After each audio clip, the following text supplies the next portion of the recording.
The issue of fair representation of Africa at the UN Security Council is a long-standing matter, dating as far back as 1963, when the UN Charter was amended, granting Africa 3 non-permanent seats on the Council.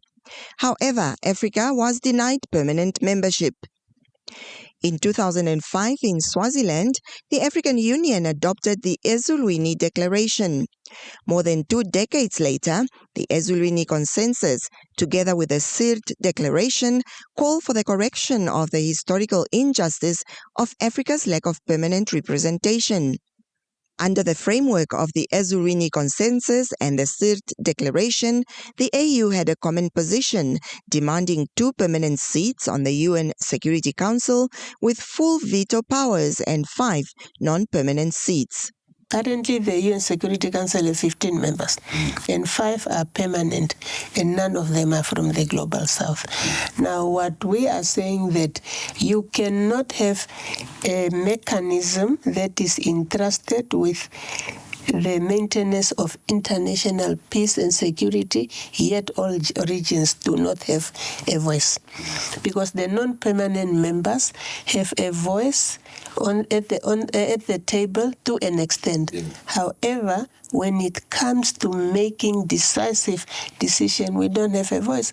And this is why Africa is saying we need 2 permanent members on the Security Council, and we need 5 non-permanent members on the Security Council, because currently we have 3. When you look at the agenda of the UN Security Council, on which I myself have served, about 80%, 70 to 80% of the agenda item concerns Africa. An article by the African research think tank, Accord, states that the primary basis of the African Common Position is that the majority of Africa was not represented when the UN was founded. In addition, Africa did not have strong representation in 1963, as most of the continent was still under colonial bondage. As the Ezulwini Consensus enters its 21st year, Ashipala Musavi remains confident that reform will happen as momentum towards that is growing. I'm an optimist.